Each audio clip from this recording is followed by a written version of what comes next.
RSS നേതാക്കന്മാർ പറഞ്ഞത് ഞങ്ങളുടെ കാര്യം മറുപടി പറയേണ്ട ഉത്തരവാദിത്വം BJPയുടെ നേതാക്കന്മാരെ ആരെയും ചുമതലപ്പെടുത്തിയിട്ടില്ല.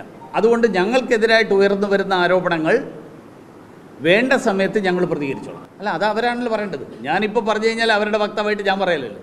അതുകൊണ്ടല്ലേ ഞാൻ പറഞ്ഞത്. അല്ല, ഇതിനേക്കാൾ എളുപ്പമല്ലേ മുഖ്യമന്ത്രി ആഴ്ചക്ക് നിങ്ങളെ 1 മണിക്കൂർ ഇരുന്നിട്ട് നിങ്ങളോട് പ്രസംഗിക്കുന്നില്ലേ? ആ കാര്യത്തിൽ ആ സമയത്ത് നിങ്ങൾ ആരെങ്കിലും ചോദിച്ചോ? ഇത്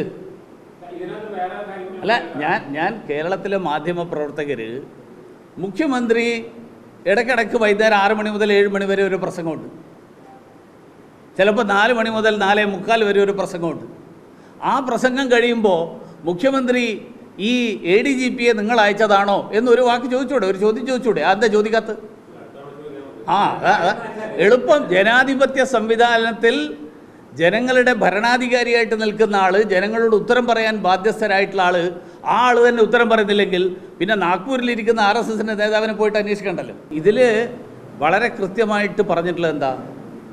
VD സതീശൻ അദ്ദേഹം പ്രതിപക്ഷ നേതാവായപ്പോൾ തന്നെ അന്ന് തന്നെ പറഞ്ഞൊരു കാര്യമുണ്ട്, നിങ്ങളത് മനസ്സിലാക്കേണ്ടത്.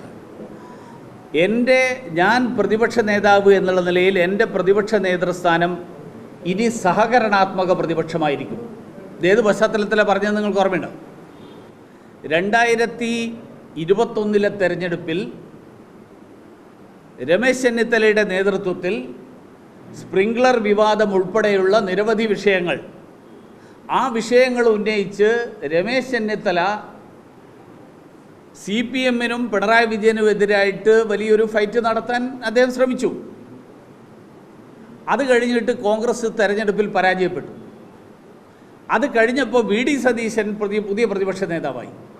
അപ്പോൾ VD സതീശൻ പറഞ്ഞതിൻ്റെ അർത്ഥം, ഞാൻ രമേശ് ചെന്നിത്തലയെ പോലെ പിണറായി വിജയനെ ചോദ്യം ചെയ്യുന്ന പ്രതിപക്ഷ നേതാവല്ല, പിണറായി വിജയനെ പ്രതികൂട്ടിൽ നിർത്താൻ ശ്രമിക്കുന്ന പ്രതിപക്ഷ നേതാവല്ല, പകരം ഞാൻ സഹകരണാത്മക പ്രതിപക്ഷമാണ്. ഞാനത് ഇത്തവണ കോൺഗ്രസിൻ്റെ അഖിലേന്ത്യാ general secretary organisation Shri KC വേണുഗോപാലിനോട് മനോരമയുടെ കോൺക്ലേവിൽ നേരിട്ട് ചോദിച്ച ചോദ്യമാണ്. നിങ്ങളുടെ പ്രതിപക്ഷ നേതാവ് തന്നെ പറഞ്ഞിട്ടുള്ളത് സഹകരണാത്മക പ്രതിപക്ഷമാണെന്നാണ്. അദ്ദേഹം മറുപടി പറഞ്ഞു, പക്ഷേ അത് അദ്ദേഹത്തിന് തന്നെ ഞാൻ പറഞ്ഞ കാര്യം ശരിയാണ് എന്ന് ബോധ്യമായെന്നാണ് എനിക്ക് ആ മറുപടി കേട്ടപ്പോൾ തോന്നിയത്. അതുകൊണ്ട് പിണറായി വിജയൻ്റെ കൂട്ടത്തിൽ നിന്നിട്ട് തൽക്കാലം ഇപ്പോൾ ഈ അൻവർ നടത്തിയ ശ്രമം എന്താ? ഹേമ കമ്മിറ്റിയുടെ ശുപാർശകളും അതിനെക്കുറിച്ചുള്ള ചർച്ചകളും സജീവമായിട്ട് നിൽക്കുന്ന ഘട്ടത്തിൽ പുതിയ വെളിപ്പെടുത്തൽ അൻവർ വന്നു. അതോടുകൂടി നിങ്ങളെല്ലാവരും ചർച്ച ചെയ്യുന്നത് ഹേമ കമ്മിറ്റി മാറിയിട്ട് അൻവറിൻ്റെ വെളിപ്പെടുത്തലായി.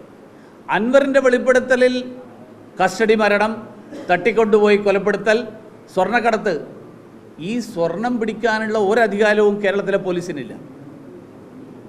പോലീസിന് അനധികൃതമായിട്ട് കടത്തിക്കൊണ്ടുവരുന്ന സ്വർണം പിടിക്കേണ്ട ഉത്തരവാദിത്തം കസ്റ്റംസിൻ്റെതാണ്.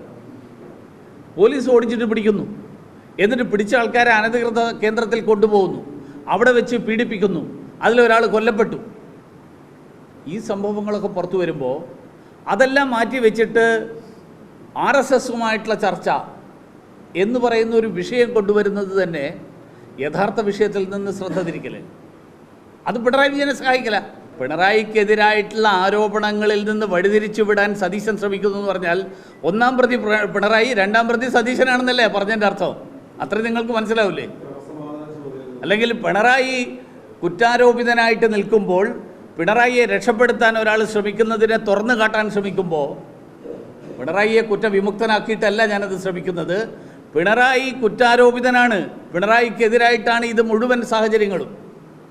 കാരണം കേരളത്തിലെ പോലീസ് അനധികൃതമായിട്ട് ഫോൺ ചോർത്തൽ നടത്തുന്നു.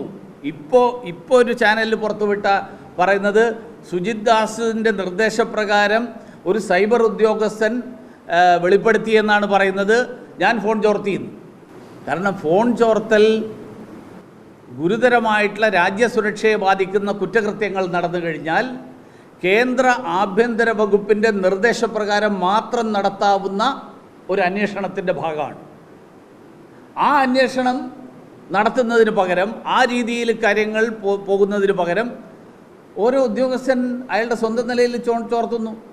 ഒരു സോഫ്റ്റ്വെയർ ഉപയോഗിച്ച് ഒരു ഭരണകക്ഷി MLA ചോർത്തുന്നു.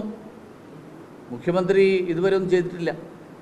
പിന്നെ മുഖ്യമന്ത്രിക്കെതിരായിട്ട് എന്ത് ചെയ്യും എന്നുള്ള കാര്യത്തിൽ, മുഖ്യമന്ത്രിക്കെതിരായിട്ട് എൻ്റെ നിലപാട് എന്താണെന്നുള്ള കാര്യത്തിൽ കഴിഞ്ഞ കാലങ്ങളിൽ എൻ്റെ നിലപാടുകൾ നിങ്ങൾ എടുത്തു നോക്കിക്കഴിഞ്ഞാൽ മനസ്സിലാകും. ഈ വിഷയത്തിലും വരുന്ന ഏതാനും ദിവസങ്ങൾക്കുള്ളിൽ നിങ്ങൾക്ക് മനസ്സിലാകും. തീർച്ചയായിട്ടും പിണറായി വിജയൻ്റെയും, അതായത് സ്പ്രിംഗ്ലർ ഇടപാടിലും സ്വർണ്ണക്കടത്ത് കേസിലും ശിവശങ്കരൻ എന്തായിരുന്നു റോള്?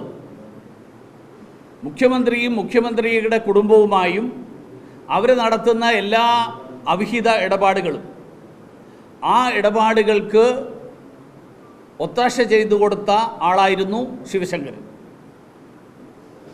MR അജിത് കുമാർ എന്ന് പറയുന്ന ADGP അതേപോലെ തന്നെയുള്ള ഒരു റോളാണ് ഇന്ന് നിർവഹിച്ചു കൊണ്ടിരിക്കുന്നത് എന്നുള്ള കാര്യത്തിൽ എനിക്ക് യാതൊരു സംശയമില്ല.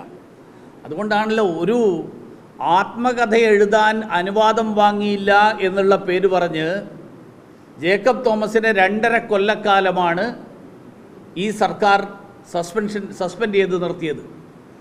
ഇത്ര ഗുരുതരമായിട്ടുള്ള കുറ്റകൃത്യങ്ങൾ നടത്തി എന്ന് പറഞ്ഞിട്ട് അയാളെ ഒരു ഒരു ഒരു ഒരു വിശദീകരണ നോട്ടീസ് പോലും കൊടുക്കാൻ തയ്യാറില്ല. അയാളെ ആ സ്ഥാനത്തുനിന്ന് പോലും മാറ്റാൻ തയ്യാറില്ല സർക്കാർ.